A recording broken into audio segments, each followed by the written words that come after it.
Well, the Orlando Police Department has 743 sworn officers, 229 civilians.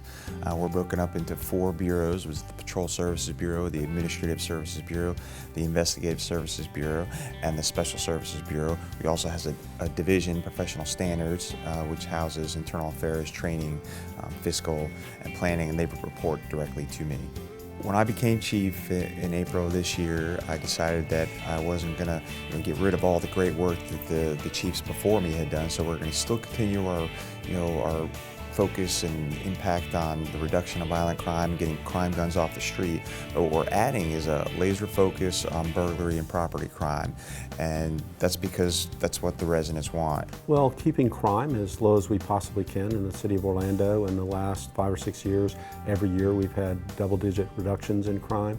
We've had a spike in the last couple of years in property crime, so we have made that a priority, but also keeping our community safe and making sure that we have a national reputation as being a safe city. We have 60 million visitors here every year. Every day the population of the city of Atlanta visits, so that puts a little burden on our resources, but we handle that in a pretty effective manner. The day-to-day relationship between a mayor and the chief of police, I think, is incredibly important.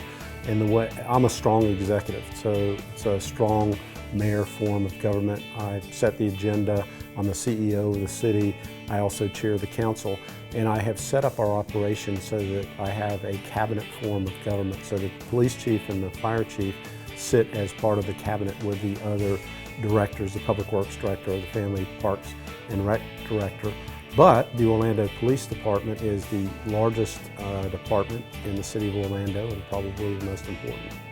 I believe it's very important to have a strong relationship with the mayor in the role as police chief, and our mayor, Mayor Buddy Dyer, has been a great supporter of the police department and of me, and I really have appreciated that. He has made public safety his #1 priority, and that shows in everything he does.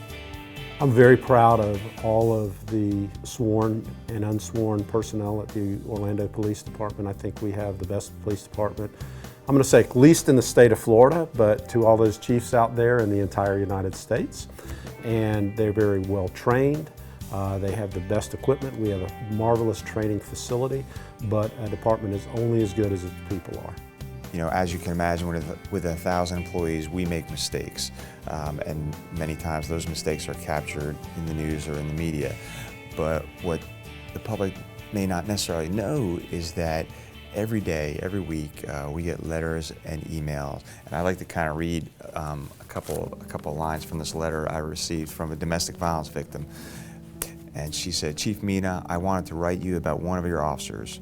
The early morning of September 16th, I was a victim of domestic violence. When the doors to the ambulance opened, I was greeted by Officer Hector Bonilla. He told me that he was here to protect me and stay by my side.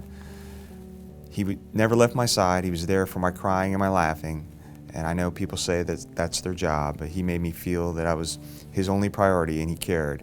He was going above and beyond his duties. He got me tissue, ice, medical personnel when I needed them. He kept me in the loop of knowing the status of the manhunt.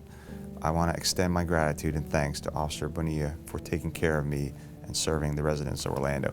And it's letters like that no one ever knows about, except the police chief and the officers. And I'm most proudest of those moments when the camera's not on and no one's watching, and our officers are doing the right thing and taking care of people.